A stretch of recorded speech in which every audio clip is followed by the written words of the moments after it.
Našeg današnjeg gosta verujem da poznaju mnogi od vas, poštovani slušaoci. Posebno oni koji dolaze na bogosluženja u Pokrovski hram, jer ga u navedenoj svetinji možete često vidjeti. Unuk je počivšeg prote Bogoslava Kovačevića, neimara i saradnika bogomoljačkog pokreta. Kako je njegov deda podizao i obnavljao hramove u Osladiću, Osečini, Valjevu, tako njegov unuk danas kao građevinski inženjer izvodi radove na adaptaciji i obnovi svetinja naše kraja. Međutim, povod za naš današnji susret i razgovor jeste obnova crkve, koju je u 16. veku podigao veliki vezir Mehmed Paša Sokolović svojoj majci. A ta crkva se nalazi u Sokolovićima kod Rudog. Koju ulogu u tome imao naš gost i zašto je obnova te svetinje važna za nas, otkrivamo u nastavku. Sa nama je građevinski inženjer Branislav Kovačević, predsjednik crkvene opštine Valjevo pri hramu Pokrova Presvete Bogorodice. Pomaže Bog, dobrodošli. Bog pomogao i vama i slušalcima Radio Istočnik. Kao što rekoh, u Sokolovićima kod Rudog obnovljena je crkva i ta crkva je podignuta za vreme vladavine Turaka u 16. veku. Ktitor je prota Stevan Gagić iz Amerike. I stoga ću vas prvo zamoliti da nam ispričate istorijsku pozadinu ove svetinje. Pa istorijska pozadina ove svetinje je više zasnovana na nekim, kako da kažem, narodnim predanjima. Naime, to selo Sokolovići koje se nalazi negde između mesta Rudog i mesta Višegrad u Republici Srpskoj je mesto koje je starije i od Višegrada i od Rudog. To je selo Sokolovići u kome su živeli početkom naravno Srbi sa prezimenom Nenadić. Iz te porodice Nenadić potiče Mehmed Paša Sokolović koji se, dok je, da kažem, bio Srbin, zvao Bajo Nenadić. Pošto su to vremena uspona Otomanskog carstva, odatle je mnogo naroda pre njega odvođeno u Janičare, da kažem tako, u Otomansko carstvo, pa je tako došao red i na njega. Sad, da ne razvodnjavam priču na razne istoričare koje na razne načine tumače, ali nekako, koliko sam ja pročitao i koliko sam ja shvatio, Mehmed Paša Sokolović nije odveden u Tursko carstvo kao Janičar, mislim u Danku u krvi, nije odveden u Tursko carstvo, nego je on, da tako kažem, naručen od svojih prethodnika i srodnika koji su pre njega otišli tamo. On nije ni prvi ni posljednji čovjek iz tog kraja sa tim prezimenom na visokom mestu u Turskoj, da kažem, upravi tadašnjoj. Kaže se da je on otišao iz pevnice manastira Mileševa tamo u Janičare i da su ga naručili kao naprednog dečka koga su vidjeli da će od njega nešto biti. I on je otišao tamo kod svojih srodnika, prijatelja, komšija i na neki način se u toj organizaciji, hijerarhiji probio do mesta koje je sad kao predsjednik vlade. Kroz razna iskušenja životna kroz koja je prolazio. Sad polemisati o tome da li je on bio pravi musliman ili je bio pritajeni hrišćanin, mislim da to nema ni mesta ni osnova za tu priču. Čak sam ja više uverenja da je on bio iskren musliman, da je tu svoju veru koju je pristupio, da je prihvatio na taj način kao što sad prihvataju ljudi Evropu, kao što su prihvatali komunizam i tako. On je to iskreno pristupio tome i iskren je bio u tome, ali nije zaboravio ni svoje srodnike koji su ostali u pravoslavnoj veri i koji su ostali verni, da kažem, veri svojih otaca. A tu konkretno mislim na njegovu majku. Jer je ona jedina iz te njegove bliže porodice koja se nije poturčila. Znači njegov otac, njegova braća, sva njegova rodbina se poturčila i to se poturčila pod njegovim uticajem, poturčila se dragovoljno, osim njegove majke. A njegova majka se nije htjela poturčiti i on je iz ljubavi prema svojoj majci i prema svom ocu u svom selu podigao majci crkvu, a ocu džamiju. Udaljenost između te crkve i te džamije je recimo nekih 200 metara. S tim što je ta džamija obnavljana kroz istoriju 7-8 puta i ona je sad u punom sjaju. I postoji danas. I postoji i danas i samo što je sad to deo Republike Srpske, deo uz granicu sa Srbijom, deo koji je cijelo vreme rata bio, da kažem, u okolini ratnog područja, deo u kome su muslimani stradali recimo samo u nekim konfliktnim situacijama ekstremnima. Na početku rata je bilo jasno da će to uvek biti srpska teritorija, oni su se ljudi odselili odatle koji nisu smeli da ostanu. Sad kad se stanje smirilo, oni su se svi vratili u svoje kuće, neki koriste kao kuće, neki koriste kao vikendice. A crkva je odmah posle pogibije Mehmed Paše Sogolovića srušena i svo ovo vreme do ove obnove nije postojala, jedino se livada ta na kojoj je bila crkva zvala Crkvine i bilo je vlasništvo nekog čovjeka i neke porodice. Dakle, više od 4 veka ta crkva nije obnavljana. Da li muslimanski vjernici koji odlaze u tu džamiju znaju da je tu džamiju podigao Mehmed Paša Sokolović svom ocu? Da li im to čuvaju kao predanje? Naravno da znaju i oni to, da kažem, imaju, da kažem, izrađen stav prema tome i posmatraju nju vrednom kao i most u Višegradu koji je on napravio, kao i sve što je on napravio. On je bio veliki graditelj raznih stvari, a i rušitelj raznih stvari. A kako se ponovo onda aktualizovala priča o obnavljanju crkve u Rudom? Pa, kako da vam kažem, to je sve malo nestvarno za jedan ljudski um. Da. Ali za Božji promisao i za Božji um to je nešto što ima sve svoj smisao.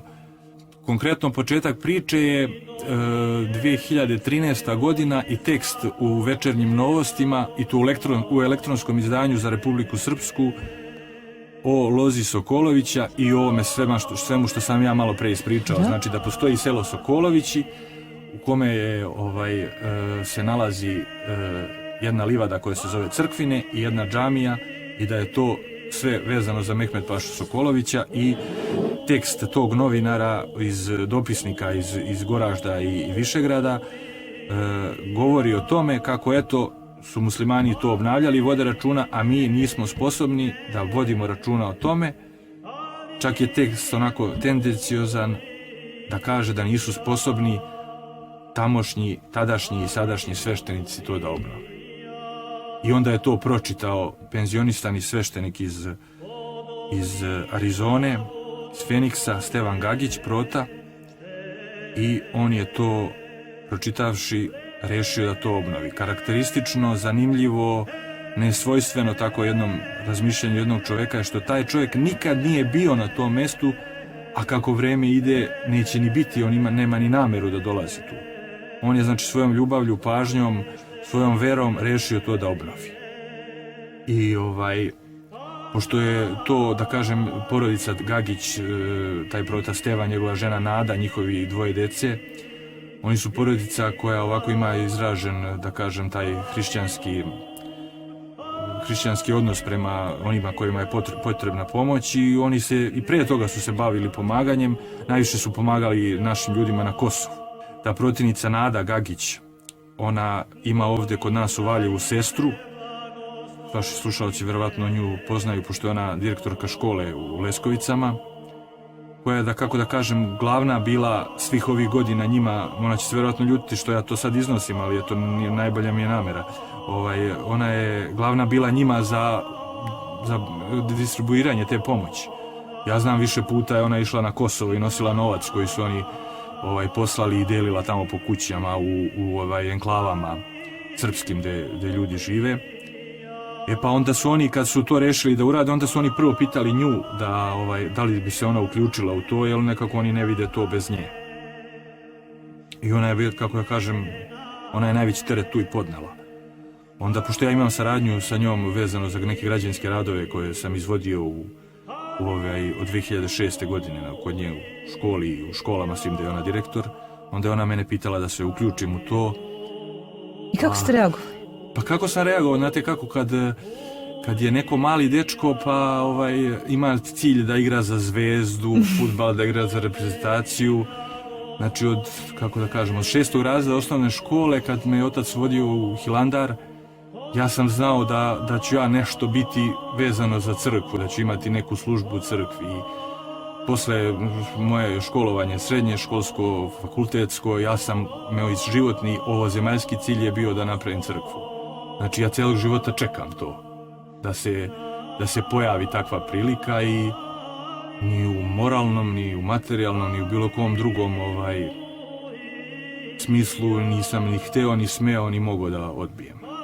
Ima kako to se sjećam kad je patrijarh Pavle izabran za patrijarha, pa kaže, pitali ga ovako kako je reagovao i on kaže, ima neki stvari u životu koje se mogu, ima koji se ne mogu, ima i neki koji se moraju. Ovo se mora. Da se prihvatim tog, što kaže, posla. Dakle, čekali ste tu priliku. Da, i koliki je to bio izazov za vas? Pa izazov je bio veliki, ali ne mogu da reći to sad da je to neki izazov koji je mene opteretio, jer ja inače ovako zahvaljujući dobroti našeg vladike i ostalih sveštenika u ovoj eparhiji i u svim drugim eparhijama, volim i radim oko crkava, mi kažem zahvaljujući njihovoj dobroti zato što mi daju priliku za to. A ovo je samo, kako da kažem, šlag na tortu. I 2014. godine kreće se sa obnovom. Da li je crkva podignuta baš na mestu gde je Mehmet Paša Sokolović podigao crkvu svojoj majci ili je to u tom nekom predelu? To je na toj, da kažem, livadi koja se tako zvala. Mi tačno ne možemo da kažemo gde, da li je to baš to mesto ili je 20 metara niže, više, levo, desno. Uglavnom, mi smo je postavili na mesto gde ovako dominira tim krajem i gde smo mi smatrali da je uočljiva i vidljiva. Jest. A jeste li imali neku istorijsku građu, neke podatke, možda neku skicu, neki crtež te prethodne crkve ili ste morali da krećete sve iz početka? Nismo imali ništa, zato ja sam se u međuvremenu zainteresovao. Interesovao sam se i pre, ali sad je ovo baš bila dobra prilika i bio sam tamo na licu mesta. Svi istorijski podaci vezani za Mehmet Pašu Sokolovića, Makarija Sokolovića, njegovog srodnika, su vrlo šturi. Znači, glavni istorijski izvor za to i koji postoji je knjiga Radovana Samardžića, Mehmet Paša Sokolović. No. A on se u toj knjizi bavi nekim drugim stvarima. Uglavnom, ništa nismo imali odgovor na naše pitanje, ništa nismo imali o tome, a bila je, da kažem, želja da se to uradi, da se napravi prvo hram Svetim Jasenovačkim mučenicima, da se obnovi ta crkva koja je posvećena ljubavi sina prema majci. A pravo da vam kažem, u međuvremenu je tu se otvara i još jedna nova priča. Znate, ta porodica Sokolović, njih ima mnogo muslimana, ali ih ima u istoriji mnogo i Srba. Iz tog sela Sokolović, znači, je poniklo 7 srpskih patrijarha koji su se menjali na patrijaršovskom prestolu. Sada je to selo Sokolović selo koje ima 5 srpskih kuća i malo više muslimanskih, ali u srpskim se živi. U tih 5 srpskih kuća ne verujem da živi 40 ljudi. Od tih 40 ljudi niko ne zna da je iz njihovog sela poteklo 7 srpskih patrijarha. I mi ostali isto ne znamo zato što su oni bili srodnici sa turskim velikodostojnicima, to je moj utisak sad, pa ja mislim da je to razlog što je taj deo srpske istorije zatamljen, jer jednostavno nisu htjeli da se to prikazuje, dok su na drugoj strani muslimanskoj vi imate iskrivljene tu priču kako su oni autohtoni muslimani, bošnjani i tako, bošnjaci. Da. Izgradnja same crkve koliko je trajala? Izgradnja crkve je trajala 2 godine, mislim, prve godine je urađeni grubi građevinski radovi, sljedeće godine fini, pa se na osvećenje čekalo duže vremena, mislim isto tako 1,5 do 2 dana, zato što je u mitropoliji Dobrobosanskoj došlo do kako kažem, prethodni mitropolit Nikolaj se upokojio, pa je vladika Grigorije bio administrator, pa je sad postavljen episkop Hrizostom, tako da eto, i to je uticalo na to da se ne izvrši osvećenje svo vreme, ali svo to vreme je služena liturgija.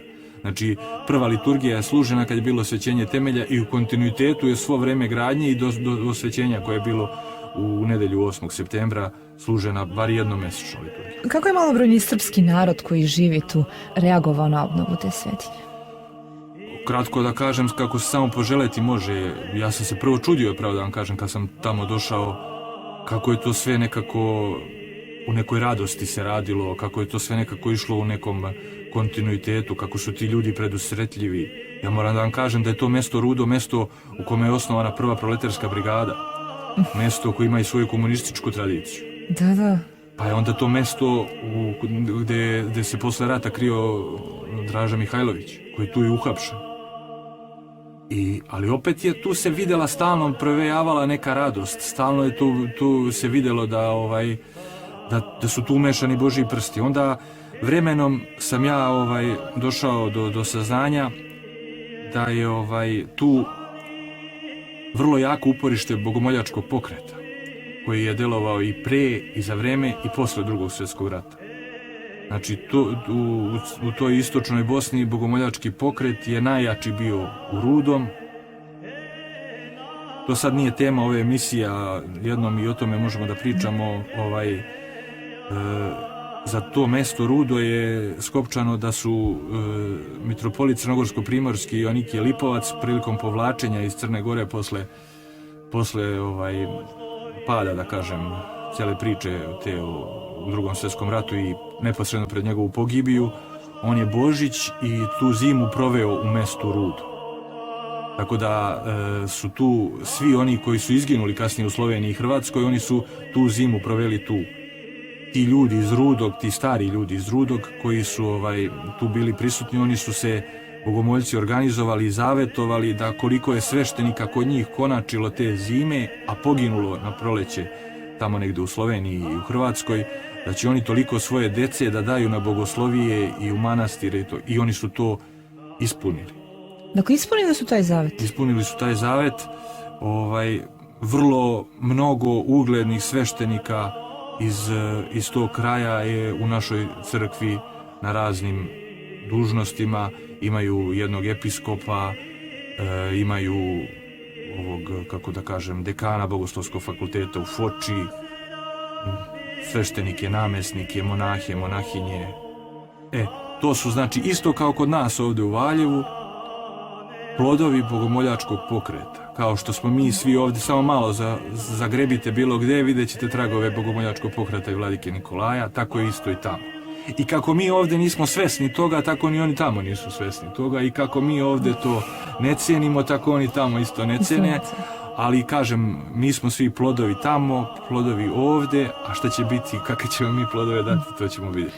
Kažete da ne cene, da se provejavala ta radost dok je trajala obnova crkve. Međutim, da li se osjeća ta preopterećenost istorijom? Zaista, vi ste u ovih nekoliko minuta rekli koje su sve istorijske ličnosti i događaji vezani za Rudu i zaista su to veliki događaji, velike ličnosti za tako malo mesto.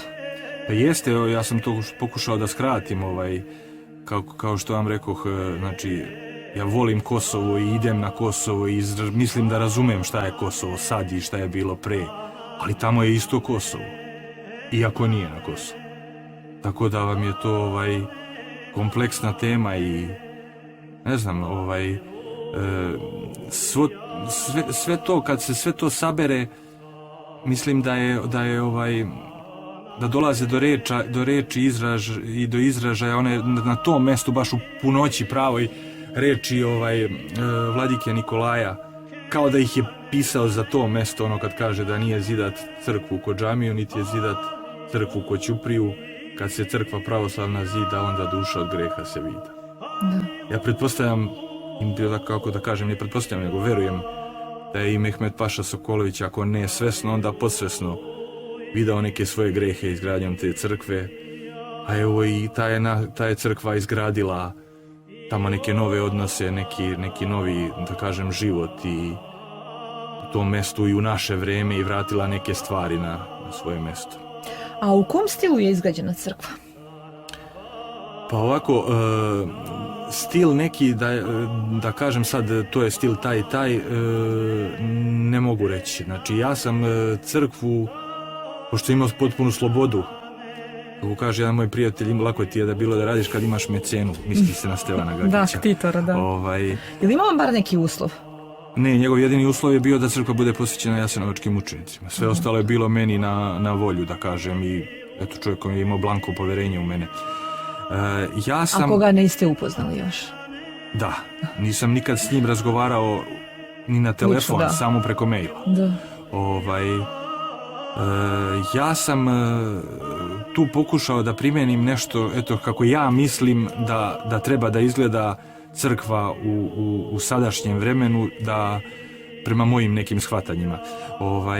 Crkva je znači napravljena u osnovi u obliku krsta, s tim što sam ja izbacio stubove koji bi trebali da nose glavnu kupolu. Ti stubovi su doprinijeli tome da je unutar sada prostor mnogo funkcionalan, ne zaklanjaju stubovi ništa, a ti stubovi su u vizantijskim građevinama služili zato što u doba Vizantije još nije bio izmišljen beton, još nije izmišljena armatura. Pa je onda cijela konstrukcija prelaska sa kvadrata preko pandantifa na krug, na kupolu, morala je nekako da se premosti. U sadašnje vreme, kad mi imamo i beton, i armaturu, i cement, mi možemo mnogo veće raspone da premostimo bez tih stubova. Tako da sam ja izbacio te stubove, tako da je crkva je malo, da kažem, unutra neobična, ali je više funkcionalna. Vodio sam računa o akustičnosti i mislim da sam tu, da kažem, pogodio. Crkva je više nego akustična. A što se tiče spoljašnjosti, prolazili smo kroz razne faze. Naša prvobitna zamisao je bila da bude ona obložena kamenom. Međutim, posle vremenski, kako je vreme prolazilo, nismo odustali od te ideje oblaganja crkve kamenom, nego smo je uradili onako belu, kao, kako da kažem, kako i priliči tom kraju. Ali taj kraj isto kao i naš ovde. Zašto bi sad gurali da bude kamena crkva kad to nema nikakve veze sa tim krajem? Htio sam još to da vam kažem vezano za taj građevinski deo te crkve i toga i tih stubova, da to će mi što kažem možda zameriti vladika naš, jer ja sam učestvovao i ovdje u gradnji hrama Svetog Nektarija i hteo sam to tu da izbacim. Ja sam, dok je se radila konstrukcija, bio sam nadzor, a posle dok je bilo pokrivanje bio sam izvođač i tražio sam od vladike da izbacimo te stubove. Koji su unutar hrama? Unutar hrama. Vladika kaže ne, to je Vizantija, to mora da ostane. Čak ovako, pošto ja se trudim da to neko moje skromno znanje prenesem i na neke mlađe koje dolaze od mene, ili ja sam ga kupio od starijih, stvari dobio besplatno. Tu su dolazila deca iz tehničke škole, pričam za hram Svetog Nektarija, malo sam se udalio od teme, ali evo brzo ću. Dolazila se deca iz tehničke škole na praksu, jednom prilikom je bio naš vladika tu i on je, baš je tad bilo ta rasprava oko tih stubova, on je pitao mene da li može da ostane da sluša šta ja pričam toj deci. Međutim, kako je vreme prolazilo, on je preuzimao inicijativu i jedno pola sata je toj deci iz tehničke škole držao građevinsko predavanje o liturgijskim elementima hrama, uključujući te stubove i kupolu i sve. To je držalo pažnju toj deci tih pola sata, da ja sam ostao začuđen da ta deca koja, eto, ja ne znam ni koliko su ni, da kažem, u mogućnosti, obzirom na njihove godine da budu crkvena, da su to slušala, znači muva se nije čula. Tako da, eto, vraćam priču na stubove tamo i stubove ovde, nekad može i da budu stubovi, nekad i ne more. A kako ste vi objasnili izgled crkve i te građevinske radove? Meni to deluje kao da je to autohtona crkva. Je to tako ili ona ipak liči na neku crkvu drugu? Pa da vam kažem, ja sam građevinski inženjer. To stilovi, arhitektura, to je posao nekog arhitekte. Moja arhitektura se svodi na arhitekturu kao na muzika Gorana Bregovića. Ja sve što vidim nešto zanimljivo, ja to upotrebim. Verovatno će, arhitektura je umetnost kao i svaka druga umetnost, verovatno će biti neko ko će da kaže da ta crkva nije lepa, ali bitno je da tamo ti ljudi koji koriste, da ti ljudi koji su učestvovali u gradnji sem mene, njima se sviđa i bitno je da se u toj crkvi služi liturgija i da ta crkva živi crkvenim životom. Rekli ste da se čekalo na osvećenje više od godinu dana, na zvanično osvećenje, da tako kažemo, i to osvećenje je bilo u nedelju 8. septembra. Bili ste tamo, dobili ste arhijerijsku gramatu. Čestitam. Pa hvala na čestitkama, ja ne osjećam to kao nešto što treba da se čestita, zato što neka moja filozofija, mada sam ja to negdje pročitao, nije to baš ni moja filozofija, da su priznanja u crkvi ne isplata za pređašnji rad, nego podstrek za budući. Pa i ja tu tako shvatam i tu arhijerejsku gramatu kao podstrek za neki budući rad.